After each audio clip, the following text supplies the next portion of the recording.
And he was talking about it, and I'm thinking, he's crazy. I am not going to electrocute myself to wake up in the morning. But the more I listened to him, the more I realized, I'm like, wow, this could work.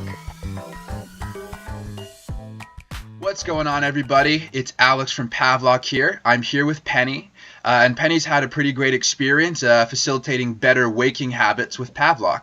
Penny, how you doing? I'm doing good, thank you. Wide awake.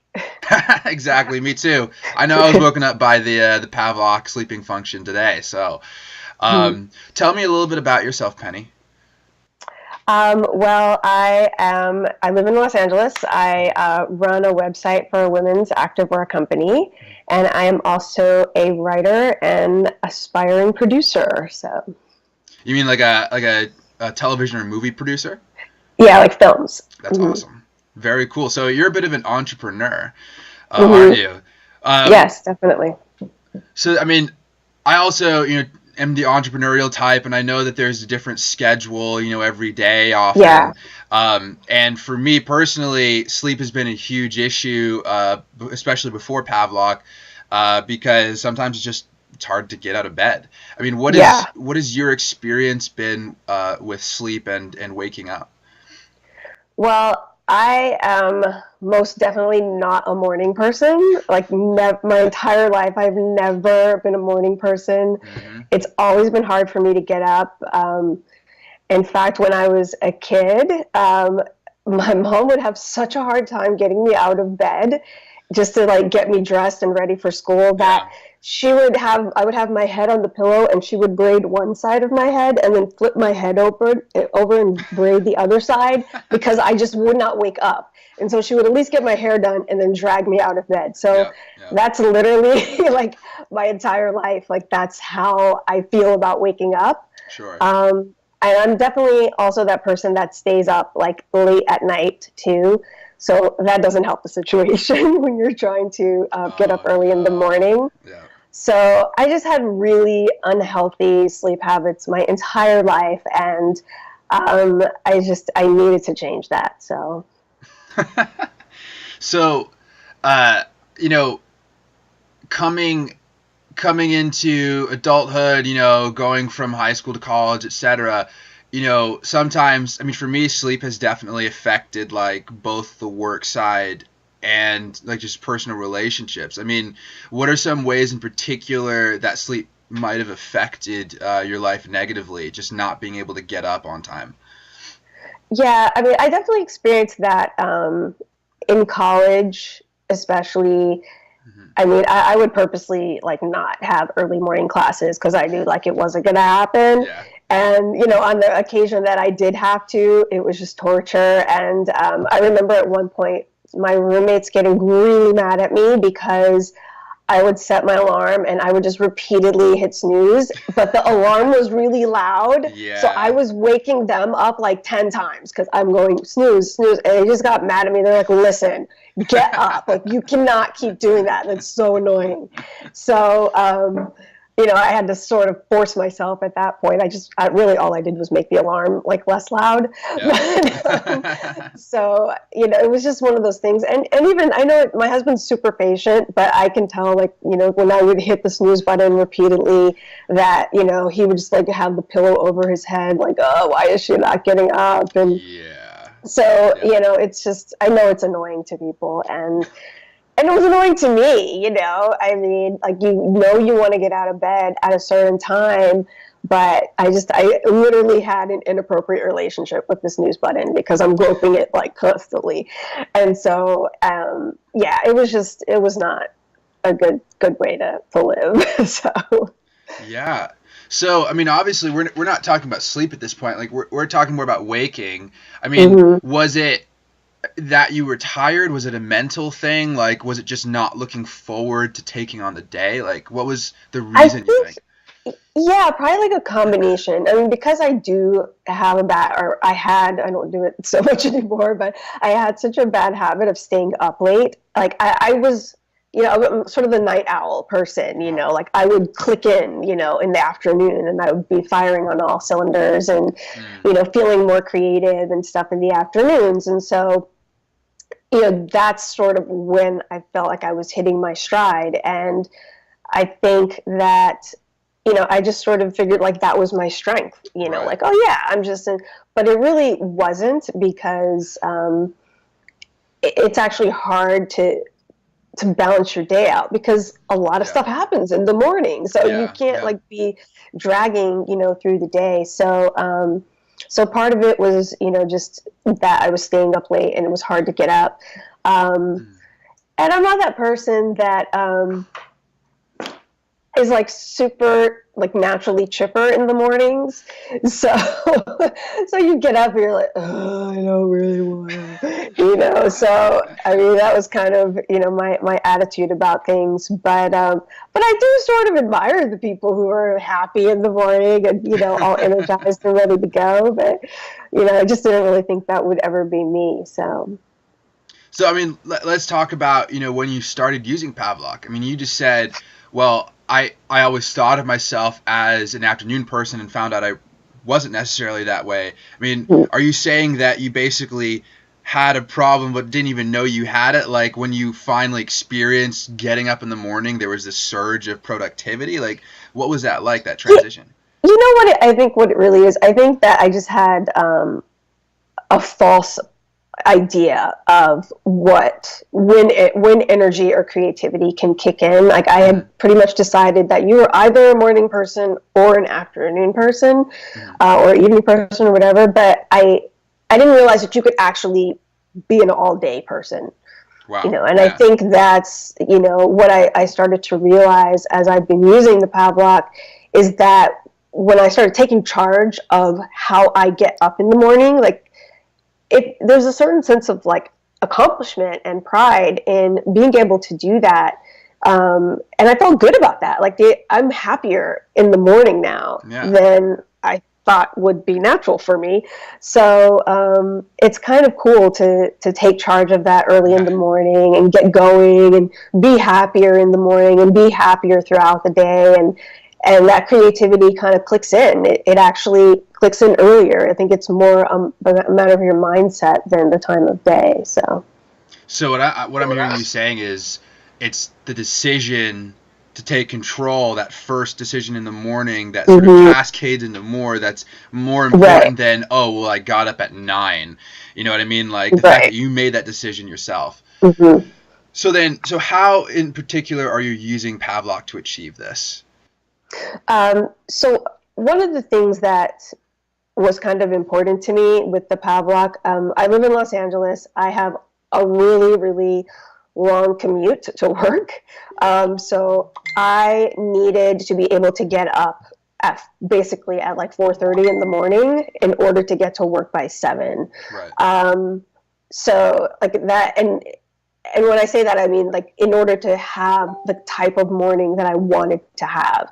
So the benefit of using the Pavlok, when I first started using it, I was going all out on the whole morning, like with the urging, the zapping, and the jumping jacks, and it was pretty comical those first few mornings because my husband, I mean, he's used to me doing crazy stuff. Like he's been married to me for 12 years. He knows I'm a weirdo.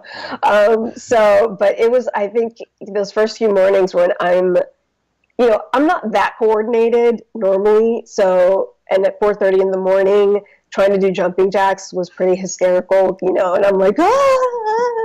And he's like, what are you doing? And I'm like, I'm waking up. But there was like some weird sort of exhilaration to doing that. And just like doing that those first few mornings, there was something about it that just, it was kind of, it made me laugh at myself. It made me laugh at myself that I've been like laying in bed all this time. And so now I'm doing this crazy thing, this outlandish thing to really get myself going. Yeah. But once I got my heart rate up, and then I was ready to go, and I started, I do about 20 minutes of yoga in the morning, which was like a really important thing for me to be able to incorporate into my day. I do meditation, I do Bible study. I kind of get it all in there. Like all the stuff I really wanted to do that I thought was like the beginning of my ideal day. Like I have all that stuff now at the beginning of my day, like before I even get to work, before I even get in the car. So, I mean, the Pavlok's been really, really helpful in making that happen. So That's fantastic.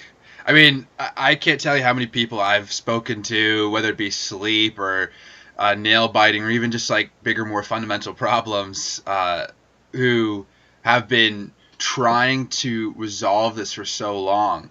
And a question that I have for you is, had you tried in the past to resolve this problem? And if so, like how? Um, well, I mean, yes, I think definitely there were efforts to do that. One of the things that I would do, because the way my alarm worked, um, I could accidentally turn it off instead of hitting snooze. Yeah. So I bought an alarm clock that had two alarms. And so I would set one in case it was like, like my regular one and that I could snooze on. And then the second one, just in case I hit snooze or turned it off accidentally, the second one would kick in and wake me up. And so, but I was really just enabling myself to keep doing it. Yeah. So it kind of really wasn't like a true effort. And then, you try to guilt yourself a little bit into doing it. Like, you're a loser, you need to get out of bed. And that wasn't really working. And, so, and then I have like apps on my phone that track my sleep. And so I would see like, okay, what kind of quality of sleep am I getting? And, so, and I realized too that I wasn't really, and pretty much I was failing all the parameters on these apps. They were saying, yeah, you're not sleeping enough. You're not sleeping well. So I'm like, great. I just feel more like a loser. So I did definitely make some efforts, but they weren't like things that were really moving me forward in what I wanted to do. Yeah, I get it. And I mean, it even sounds like when you get the alarm with the extra alarm so you can hit the snooze button, it's like missing the point. Right. And it's almost like the opposite approach to what Pavlok does, exactly. I guess. So, yeah. So, I mean, to what extent would you recommend Pavlok to others for sleep, breaking the sleep habit? Yeah, I definitely recommend it. I actually have recommended it to quite a few people for different things. But I definitely recommend it for sleep. One of the things that, when I first heard about the Pavlok, I actually was listening to a podcast that Manish was on, and he was talking about it, and I'm thinking, he's crazy. I am not going to electrocute myself to wake up in the morning. But the more I listened to him, the more I realized, I'm like, wow, this could work. And I started like following you guys like on Facebook. I signed up for emails, but I didn't like buy one right away. Because I was like, oh, it's kind of expensive. Do I want to spend that kind of money? And, what if I don't use it? Or what if it doesn't work?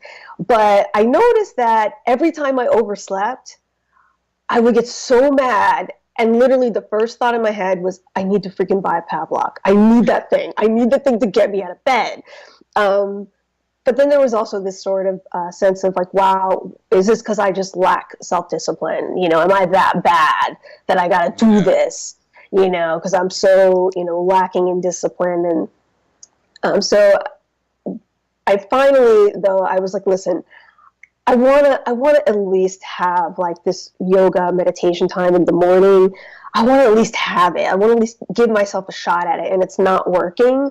So, I went ahead, I plunged in, I got it. But what I actually have found is that it actually takes more discipline to use this, because you got to go in, you got to set up, you got to tell it what you want, and set it up. You got to strap that baby on at night and, put the sleep thing on. I mean, you got to do all that stuff. And then like, you got to leave it on when it starts zapping you. You know what I mean? Like, you can't like rip it off and say, no, it's actually, there's a lot of discipline that goes into it. And I actually feel more disciplined. I feel more in self-control using it, because and for other things as well, just you have to be conscious of, why am I doing this? Why is this important?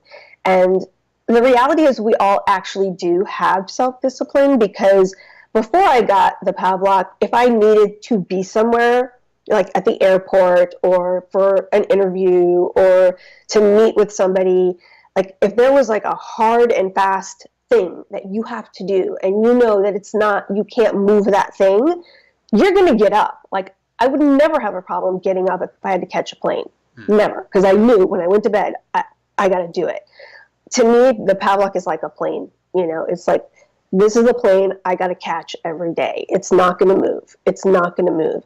So it's really just a tool to focus the discipline that you already have and use it to get what you want, you know? And so that's what I really like about it. And so it's great for waking up. It's great for whatever other things, you know, you may be trying to conquer in your life. That's a really powerful metaphor. I mean, like, a tool that externalizes your self-discipline and allows you to tap into it more easily.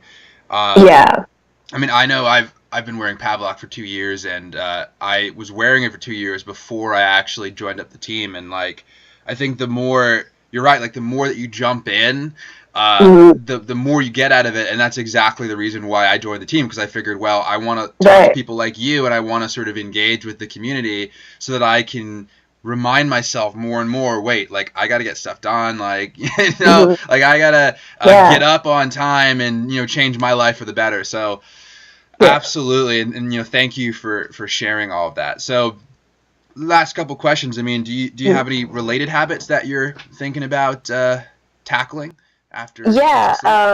Actually, one of the things that I did with the Pavlok, the app, you know, you can set like the reminders to sort of check in on your habit throughout the day. I set the reminders like every 2 hours. And one of my other lifelong bad habits is not drinking enough water. So as I'm checking in on other habits throughout the day, I use that reminder to say, oh, I'm going to drink 10 ounces of water. So I just grab, you know, my water bottle, chug back as much as I can. I feel kind of bad right now. Gotta drink some water. So I use that as sort of like my reminder, like drink more water. I've also been using it to curb my carb cravings. And, you know, I'm not like really religious about that in the sense I'm not going to like punish myself. I'm not trying to like not ever have any carbs. But like yesterday, for example, my coworker and I were walking to get some like coffee and Danish kind of thing. And ironically, I was telling her about the Pavlok as we were walking over there. But I bought like this Danish, one of my favorite ones, and I was like so excited about it. And when I got back to my desk, I was like, I don't really want it. You know, and so it just sat there. And I actually, this is about how much I only ate, like, I don't know if you could see that. I only ate like a little corner of the day. I don't even really, I'm not like that into eating the rest of it. I might like nibble on it. Like, that's about all I really wanted. And it wasn't like I didn't have to shock myself or anything at that point. But I've been doing that, like, you know, throughout the last few weeks. And I'm like, you know, yeah, I want to enjoy a Danish once in a while, but I didn't really need it. And it sort of allowed me to just sort of immediately self-discipline myself. I didn't feel like I needed to like go and like eat that whole thing. And I still don't feel like I need to go eat the whole thing. So yeah, I think you can definitely, there's just so many things you can use it for. And I love reading the things that people post in their community about how they're using it. And I think somebody was using it to inspire them to write. And I'm like, wow, I need to do that. I'm a writer. I need to do that. So it's great. It's actually a cool community and a lot of good advice from people. So. No, I mean, you mentioned you're a writer, and this is the last thing. I mean, I'm a musician and a songwriter. So, you know, for me, actually, a huge part has been facilitating, just sitting down, you know, and writing, because 9 times out of 10, as soon as I start writing, some really great stuff comes out. I mean, some terrible stuff too, but like something comes out and it's going to get us closer to that really great thing. But listen, you know, I really appreciate you telling your story. This is a great conversation. You know, I can tell that despite it being early in the morning, both of us are in a very sunny place. We're awake. We're here, you know. It could have been just me staring at a blank screen or vice versa. Who knows, you know. But listen, thanks again. Guys, this is Penny. Really appreciate it. I hope you have a great day. All right. Thank you. Thanks for having me. Appreciate it. All right. Talk soon. Bye. Bye.